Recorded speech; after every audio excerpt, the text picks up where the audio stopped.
Hi to everybody that's here and everybody that will join or will watch on YouTube. The first week we talked about dynamic topic discovery, which was more on the statistical side.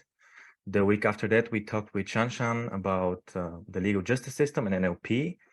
And today, to make a really diverse set of topics, we're going to talk about social and political science. And Patrick Schwabl, who is a PhD student at LMU, is going to talk about measuring political positions using contextual word embeddings. A really interesting topic. Thank you, Patrick, for coming, and the stage. Thanks for having me. I'm going to talk about how not to measure maybe political position with contextual embeddings in a multi-party system.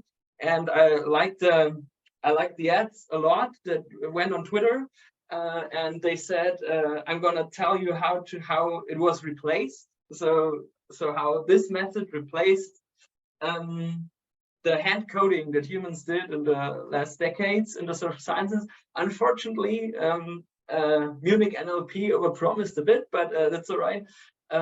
Maybe some people are here for that. I can't replace it yet, but at least the aim of my PhD is to actually, at least partly automate what social science has done in the last decades. So in political science, we have been using spatial models, like an embedding space is also a model, a spatial model. In political science and social science, we've been using spatial models for decades.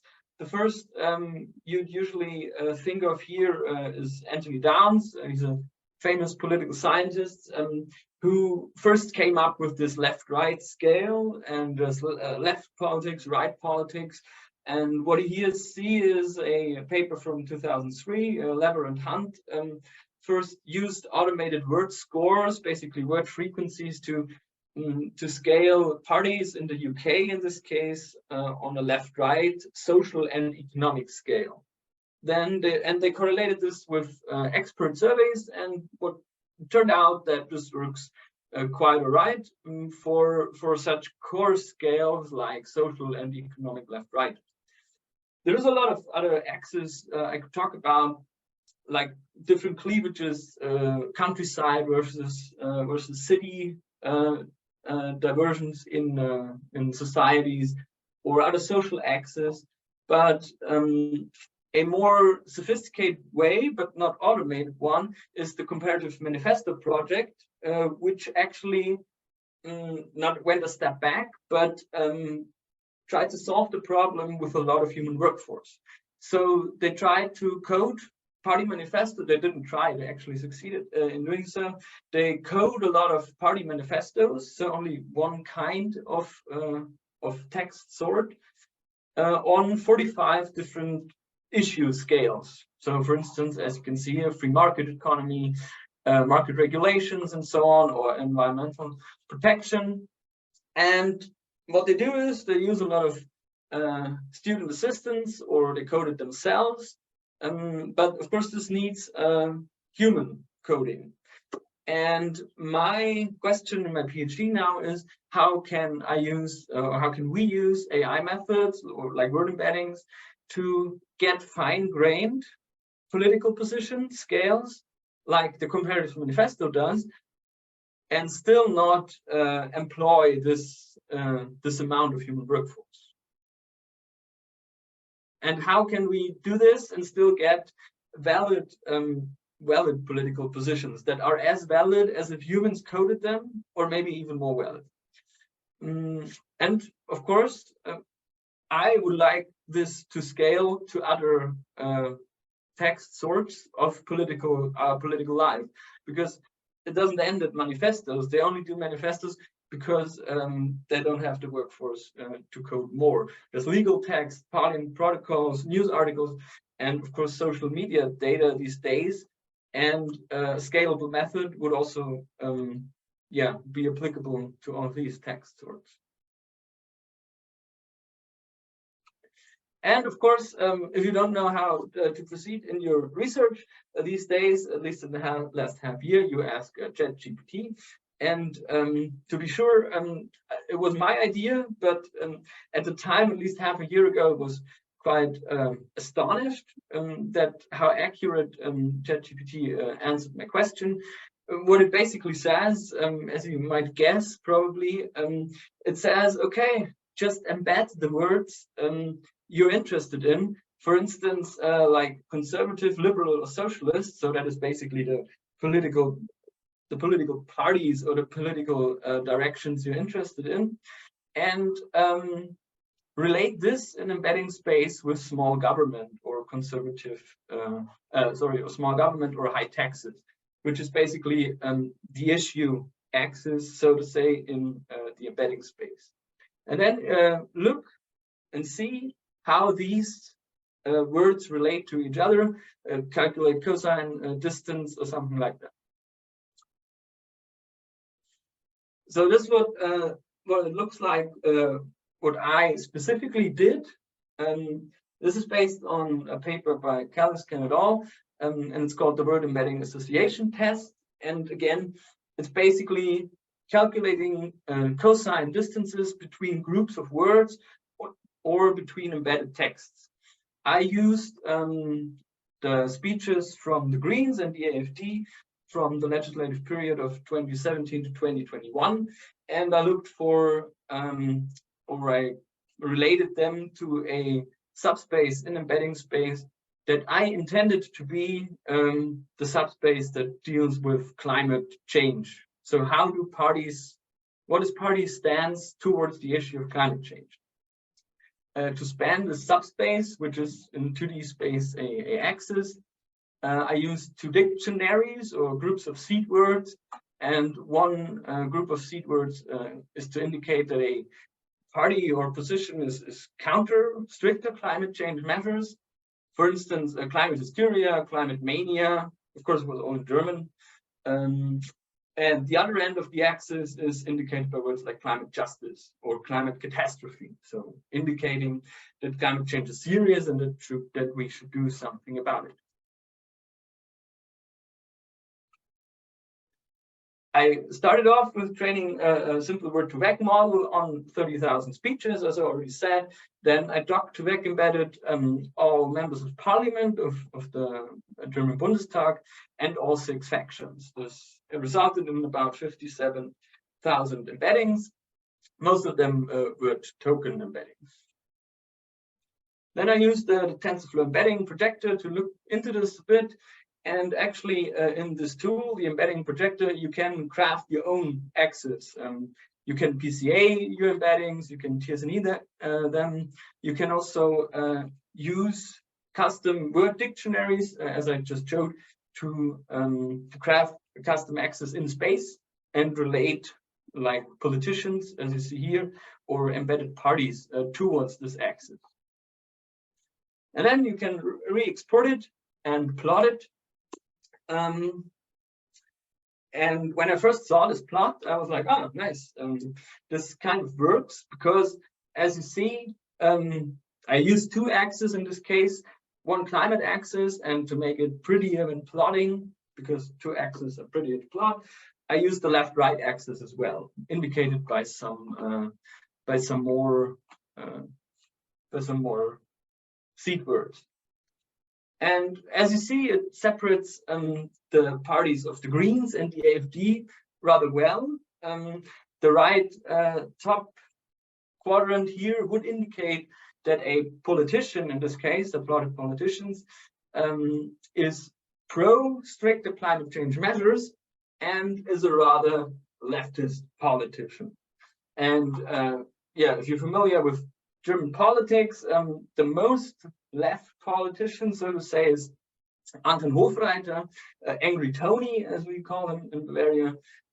And he is indeed a pretty left proponent of his party, and also Gerhard Schick, for instance, or Dagmar Göring-Eckardt, also rather prominent, and Gerhard Schick is also quite a leftist proponent of his party. There are still a few AfD politicians and Greens in the AfD quadrants, but yeah, for a first shot, I was quite happy with this.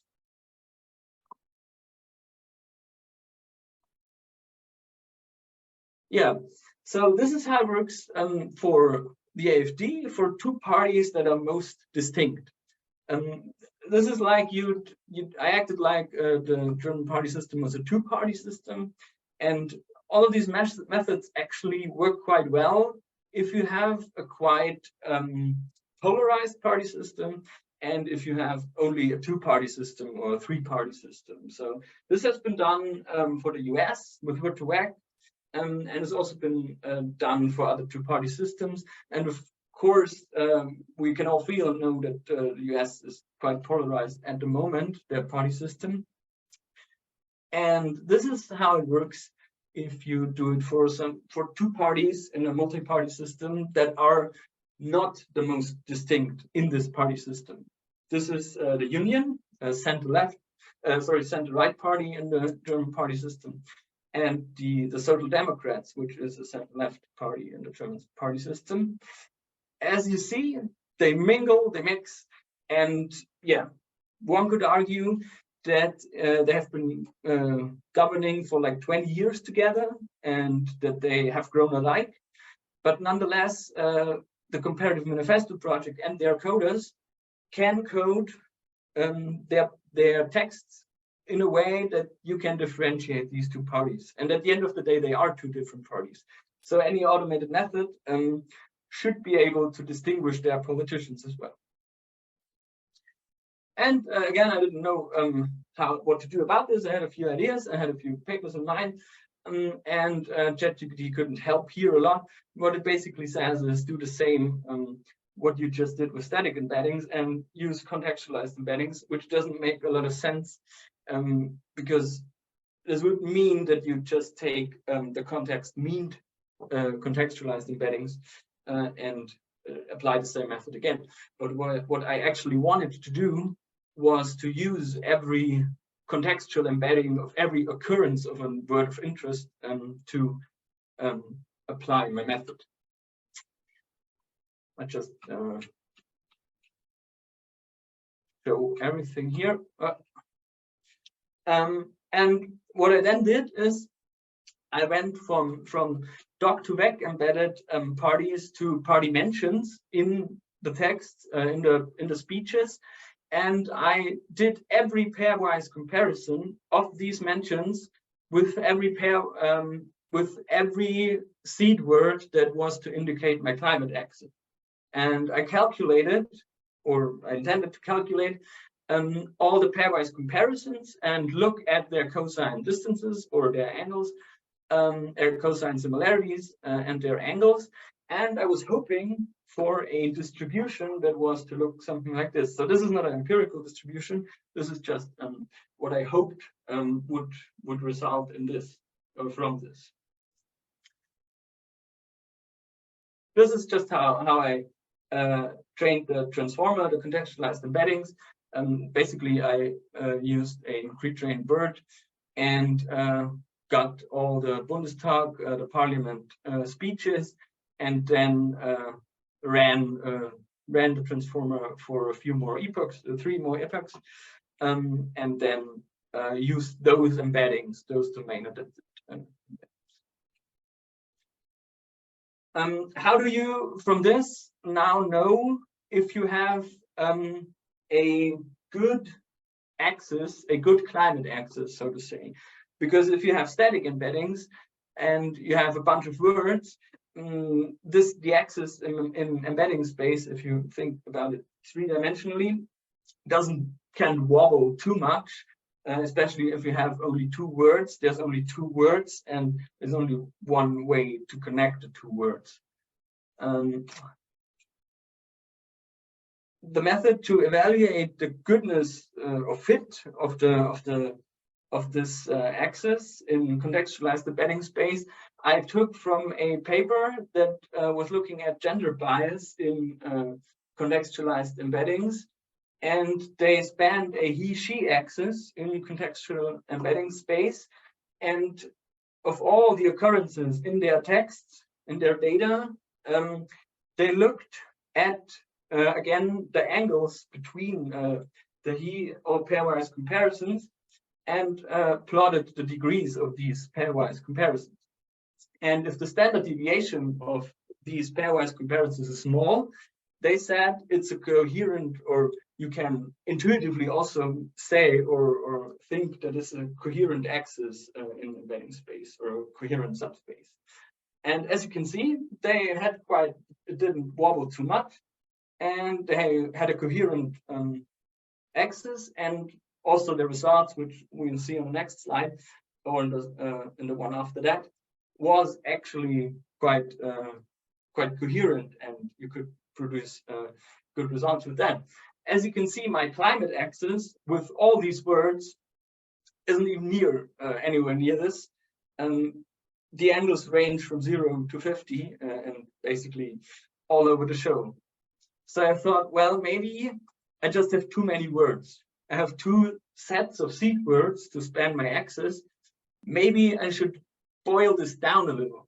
So I looked at all pairwise comparisons of all occurrences of all the words again, and then optimized for the smallest angle between two pairs of words. And it turned out that climate catastrophe, or Klimakatastrophe, versus climate hysteria, so all the occurrences of these two words in the speeches had the smallest overall angles, or averaged angles, or had the least standard deviation of angles. It's getting better, but yeah, it's still not quite there, or still not as coherent as you've seen it in the he/she axis. This is what it looked like for the gender case, and what I'd like for my party space at some point. On the left, you see the distribution of he embedding, of he angles, with a memed he/she axis. This is the red line here. So they take all the he/she embeddings, as we just saw, and craft with this angle plot I just showed. They craft a mean he/she axis, and then they relate it, in this case, professions, towards this he/she axis. And as you think, homemaker, for instance, is closer to the she distribution, and something like engineer is closer to the he distribution. So this is gender bias. And bias in this case, with gender is the right word. We wouldn't want this to be ingrained in any model like ChatGPT or whatever, or a model that is reading applications for a job. We wouldn't want this. And if you can find the magnitude of such bias, you can you know how to deal with it. In the case of politics, bias is not the right word, really, because we wouldn't. It's just how political reality is ingrained in our society, and therefore we wouldn't want to know the magnitude to subtract it from the model, so to say. We just wanted to measure how politics is. I tried this with the climate axis. In this case, again, I just plotted the greens and the AFD again. And as you see, again, they are separated somewhat, although they are both on the wrong side of the axis. But nonetheless, they are not as separate as you want them to be.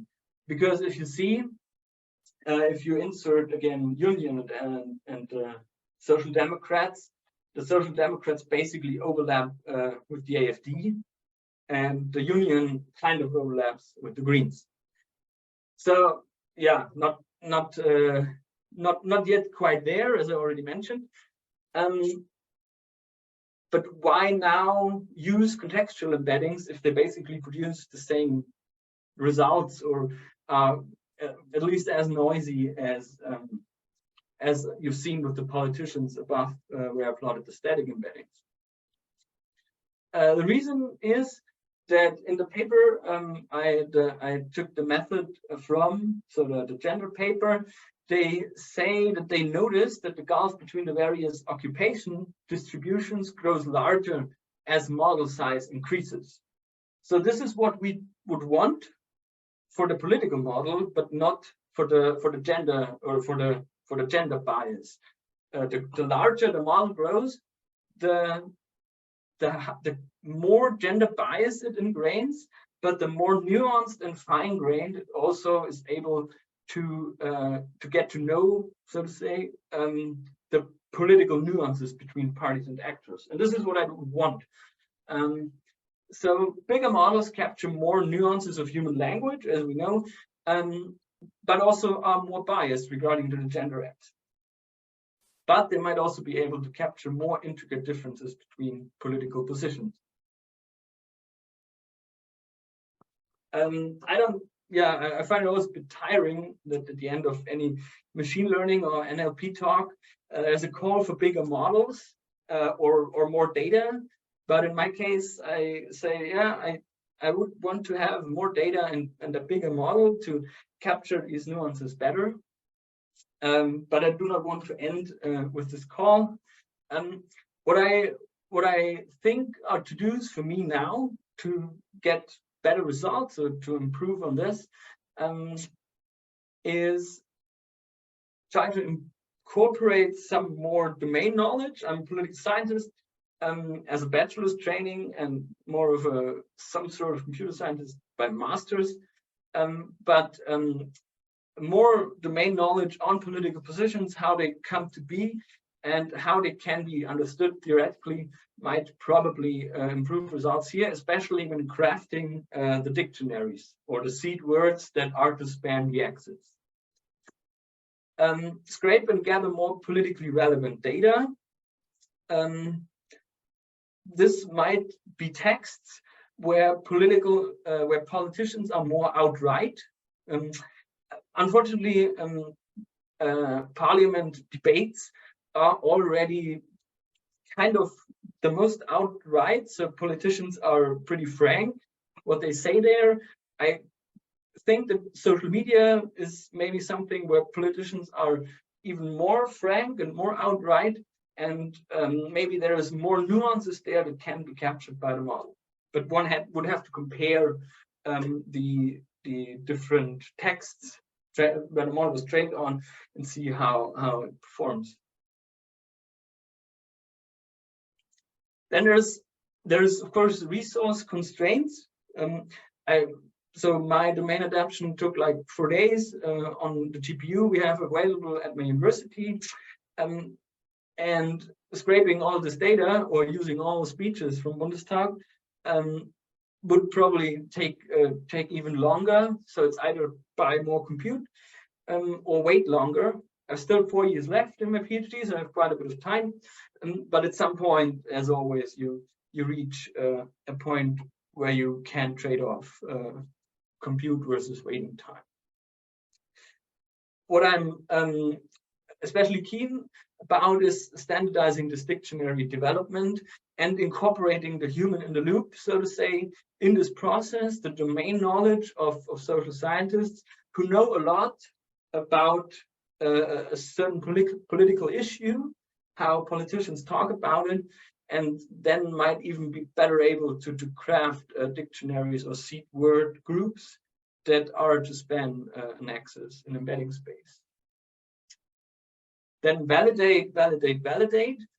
In social science, it's really important to know that what you're measuring is not an artifact of the method you're using, but rather you're really measuring something about political reality in this case. I haven't found the silver bullet yet. I've talked to a lot of people how to do this. The first question I always ask, if someone in social science is doing something with embeddings, I ask how they know they are finding something valid in embedding space. And usually it's comparison with other measures or using downstream tasks. So if an embedding is able to classify a politician correctly all the time or other politicians, we can think that this is a valid measure of political position. Nonetheless, at the end of the day, you never know if this is really what you want to measure.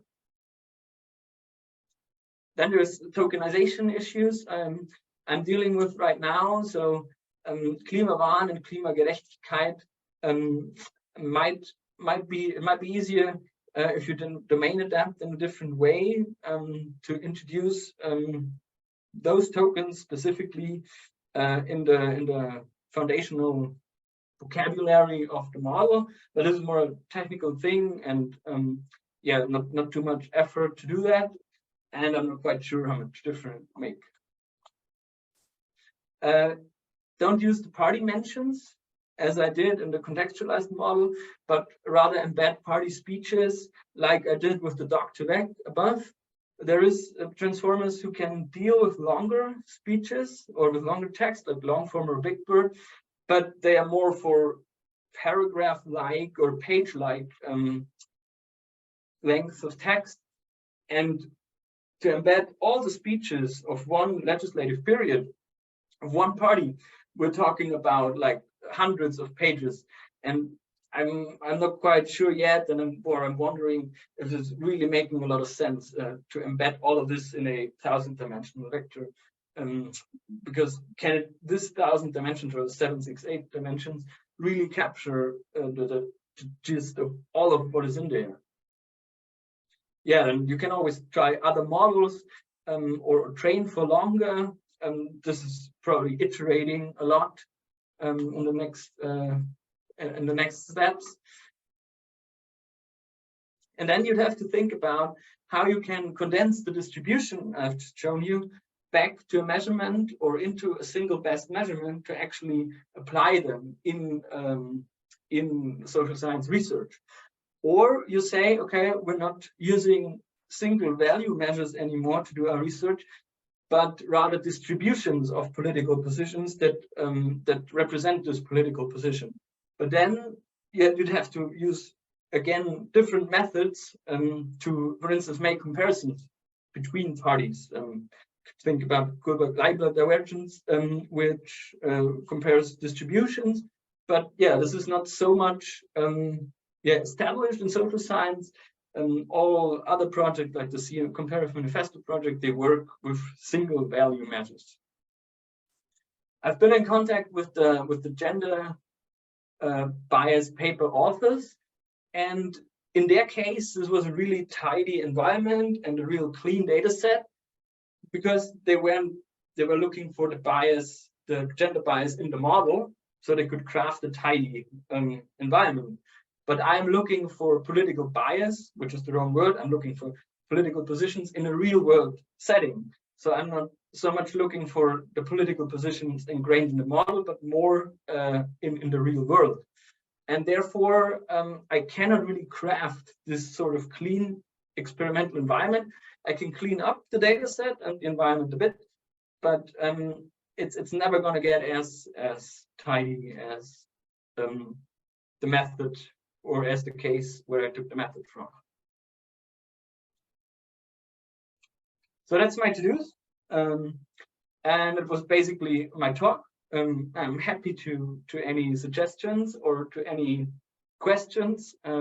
Yeah, thank you for your attention.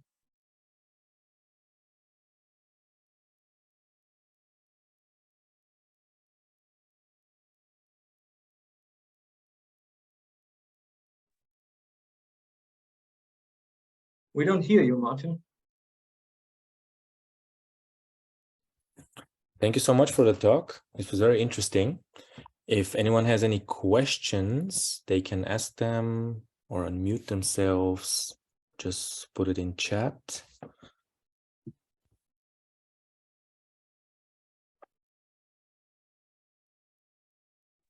I have a question. Yeah, sure. So transformers have shown to be incapable of understanding some linguistic concepts, like, for example, negation. Do you think that's a problem? For example, if you have some words in the party manifesto of the AfD, and for example, also in comparison to the manifesto of the Greens, for example, if there may be a lot of overlaps, but maybe also the understanding capabilities might be an issue. Yeah, you probably also think about irony or something like that, or referring back to what someone said before in a discussion parliament setting. I've read some of the speeches, and for instance, the Greens often say, oh, you from the AfD, you say it's just climate mania.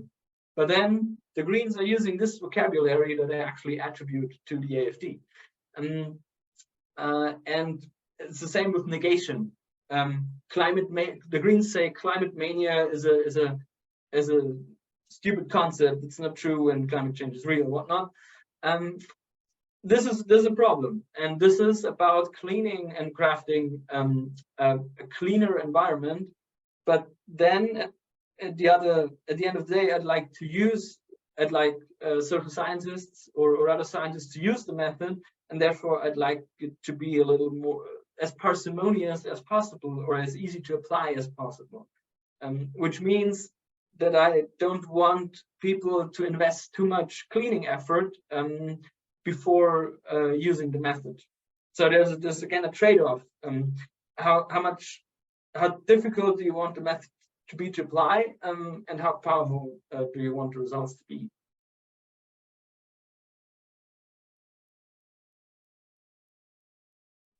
Okay, thank you.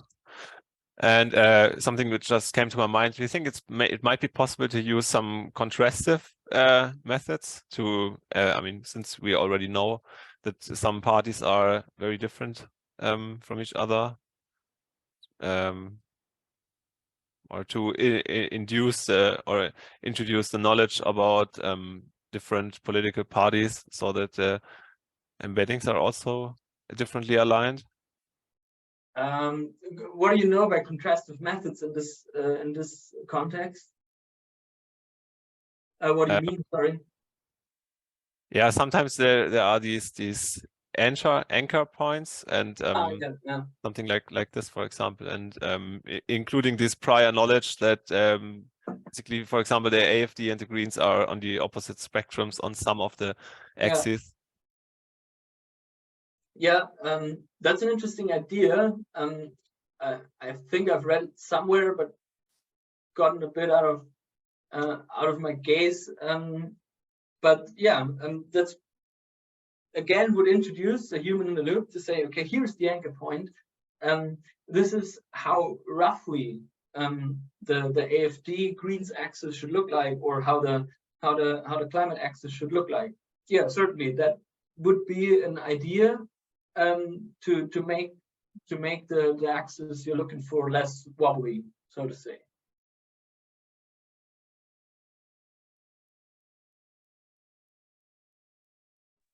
Thank you. I have somewhat of a more general question, and it's so about the Cambridge Analytica scandal, which everybody knows about. And my question is very much to be taken. I mean, I'm not asking for a solution. I'm just curious. What do you think is a good strategy generally to try as a society to not let stuff like this happen again? For example, one way is regulation. Everybody knows that regulation is very tricky. I'm just curious what your ideas are. What a good method would be to protect society from things like this happening. I get this question when I talk about my PhD a lot, because of course Cambridge Analytica used likes and what people liked and with whom they were befriended to measure how they align politically, and then of course this is an extremely powerful and tricky and democratically questionable tool. Because you exactly know what people want to hear and how you can trigger what they're going to vote. And this is on speed, so to say. If you could really validly say by what people write on Twitter what their political intuition is, you could do that even more. I think there's papers on this in the context of search engines. I think transparency would probably be a good adding to regulation, because regulation always only goes so far. Someone's going to violate it, like Cambridge Analytica did. But if you're always transparent, why am I seeing what I see? Google thinks I am this and that politically. This is why I see it, or this is why I see this content. Maybe even what other people would see, to give people a tool to let them know why they see what they see, and what other people would see. The question is, would people use these tools, or would Google be willing to incorporate such hints on their pages? You are based on our data, or based on what you posted on social media, or Twitter, based on what you posted on Twitter. We think you are like this, and this is why you see this content. There's I don't have a silver bullet for that. It's certainly a method that could be abused. This might be kind of a cookie cutter answer, because it's very basic and it's valid in many different cases, but kind of like an addition to your answer, like education, just basic education, and information campaigns, and because there's so many issues that people have might even have strong opinions about, and then it turns out they are not actually very well informed. So just informing people about that, it's really interesting. And that such things are possible, and that they see stuff on the internet because the internet knows, because companies know or infer their political positions. I have this is half a joke, just a joking suggestion, but it would be interesting to plot a graph and just try to research if countries, because it very much depends on different countries, and different countries use different social medias very differently. And some countries use Facebook way more heavily than other countries. And because Facebook is very often the biggest influencer in this type of issues, and it's very interesting how it works. So it would be really interesting to see how people's opinions are swayed in different ways in countries where Facebook is more used than other countries. Because, for example, I even saw, for example, about the protests in France. This was fascinating. When you Google, Google, of course, when you search France in TikTok, everything that comes up is about the protests in France. And when you search France in Instagram, everything that comes up is just croissants and Paris. So this was really fascinating to see how different social medias handle different issues. And especially with Facebook, I think it would be really interesting to try to see how Facebook specifically influences people's opinions. And this gets me to another trigger point, or to another level where you could start, is like force companies to give us their data. This is regulation.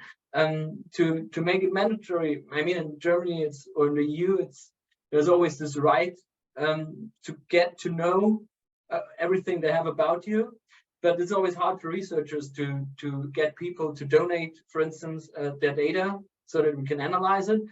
But there should be a publicly funded or a public monitoring of how, for instance, Facebook advertises political ads to people based on what criteria, and is this fair? Does this distort political opinions of people?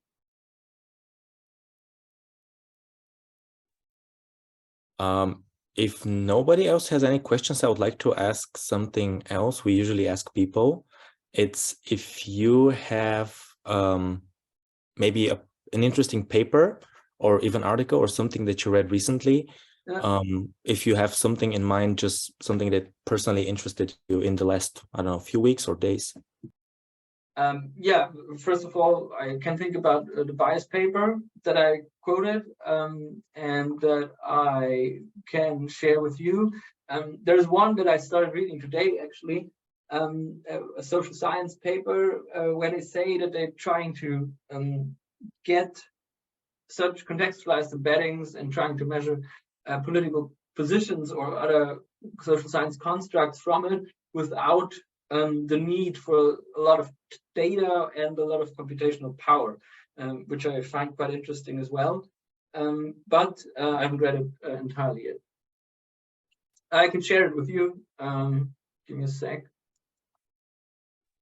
We are going to list it then in the description so people can read it also. Yeah, yeah.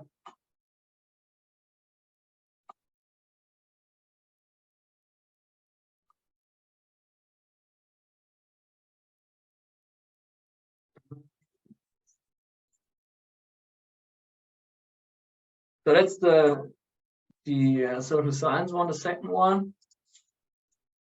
And that's the embedding.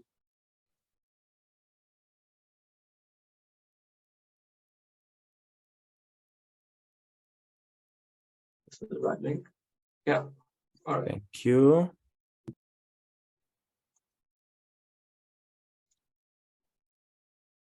And there's another one actually, which tries to uncover axes of political positions. In this case, it's sociology constructs or sociology concepts, by using Bayesian clustering of contextualized embeddings. Because you never really know if what I just talked about is that you don't know if this specific embedding you have on one end of the axis, say climate hysteria, is really belonging to this cluster, or with what likelihood it belongs to the cluster. It might be that it was actually climate hysteria, that it was actually used by the Greens, although it's meant to indicate the AFD end of the climate axis. And using Bayesian clustering, you can say, okay, I have this cluster, and for every embedding in the one end of the axis, in the AFD end of the axis, you can say, okay, this hysteria word, it doesn't really belong to this cluster, or there's only a likelihood of, I don't know, 10% that it belongs to the cluster. So you can get a real measure of how much this belongs to the cluster. Is this one? Yeah. Thank you. We're going to link them all after that. Yeah. Okay, so that's the three papers. I'm trying to reprogram this Bayesian mixture method, but yeah, I'm not done with that yet. Thanks for the answer. Maybe one more question from my side. For example, if we compare the two sites that you previously said that in the beginning, most people started to handcraft the positions. Does it, like, how much bias do you think goes into this handcrafting process and then refitting the parties to those handcrafted like boundaries that we know of, instead of maybe just now the approach that you took, that you gave all talks to like one neutral, and I'm not saying the models are perfectly neutral, but to a neutral model, and then it outputs that basically most of the positions from all parties are the exact same. And what we usually hear are the very extremes from all sides, and then we fit everything else around this what we know. Do you think maybe there is something like behind that the handcrafting process maybe was too distinct for all parties in the beginning, and now that we have one model who decides, like, just give me one input and I tell you where it should be on this axis, everything is much more closer together?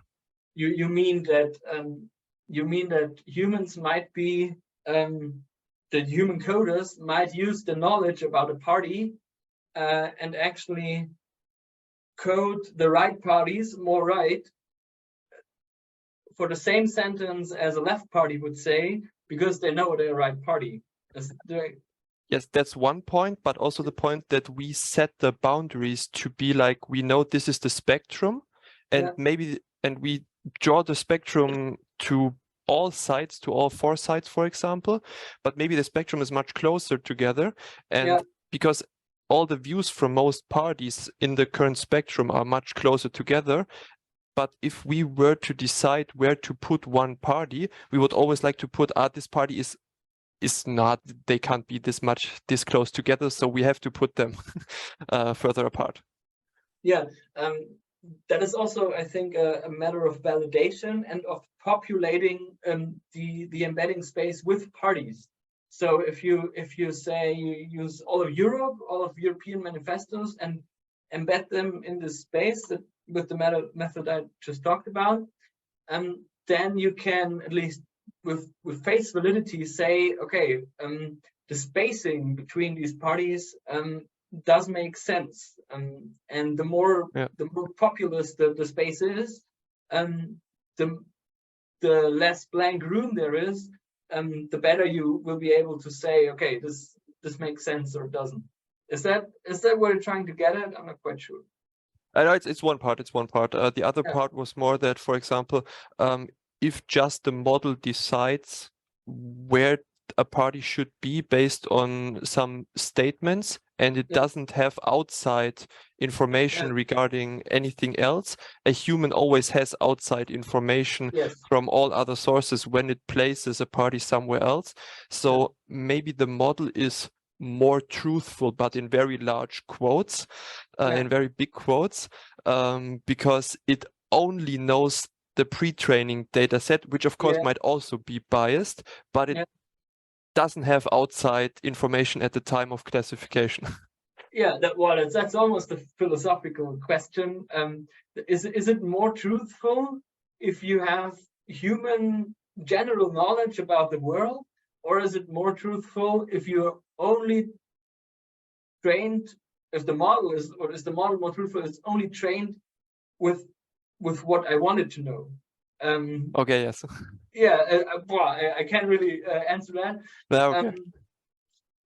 It's a matter of then it's a matter of validity, in the sense of that if you can apply it to your research question and the one version produces better results than the other, or gets you farther in what you're trying to find out, then this is what you should do.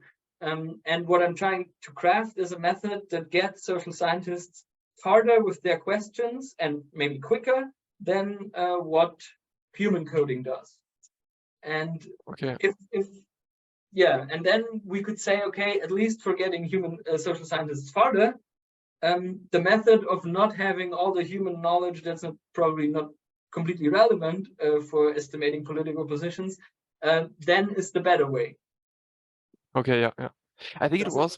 It makes sense, of course, yes. I think it would also be very interesting to see the same classification just from different models which were trained on different data, because, for example, if you only train on, let's say, European position data, or like text that is only generated in Europe where European views are represented, there might be a very large distinction if you, like, I don't know, get also text from Asia and America and everywhere else, where the same views might come out of totally different parties.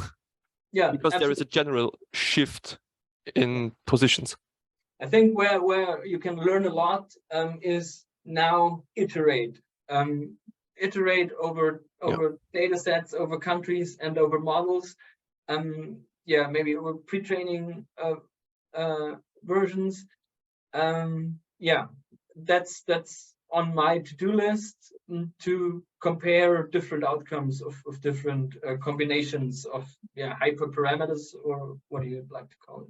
No, very interesting. Okay, no. Thanks a lot for the question, for the answer. Thanks for the questions. It really is very interesting. You mentioned your to-do list. So this is something you are going to continue working on actively in the future, or is it? That's my PhD project.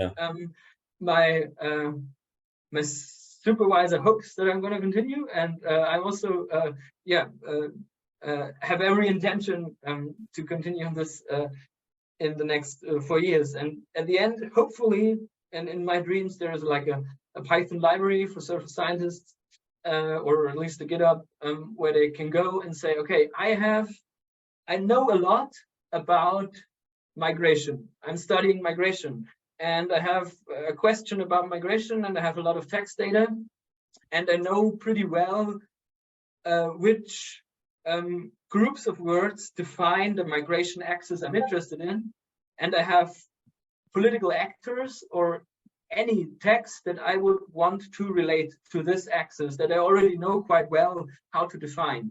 And then the social scientists would only have to say, okay, I know pretty well what my construct is. I don't know so much about the method, but the method is already there, and I can apply it. I actually can't wait to see the results. It would be interesting to do something like a catch up in, I don't know, in some time to see how it went. Absolutely. A year or two, maybe. Yeah. Maybe, yeah, measuring or not measuring. So yeah. Yeah. Hopefully the knot is gone in 2 years. Yeah, exactly. Not measuring in 2023 and measuring 2024. Yeah. Thank you. This was very, very interesting. Yeah. I'm actually kind of sorry that I don't have. This is very inspiring. Now I have this. I don't know. I really this is very creative, very interesting. I just want to do so much stuff with it. It's very, very riveting stuff. So thank you so much. And hope to see you again. And thanks everybody for joining. And yeah, if something comes up, you can always ask Discord server or something like this. So yeah, I'm on the Discord. You have my Twitter, my mail. Just hit me up if you're interested in anything. Thank you. And if somebody has anything else to say, you can write it in chat. And if not, or unmute yourself. And if not, have a nice weekend. Yes, have a nice weekend, and thank you. Bye. Yeah, thanks for coming. Bye. Thank you.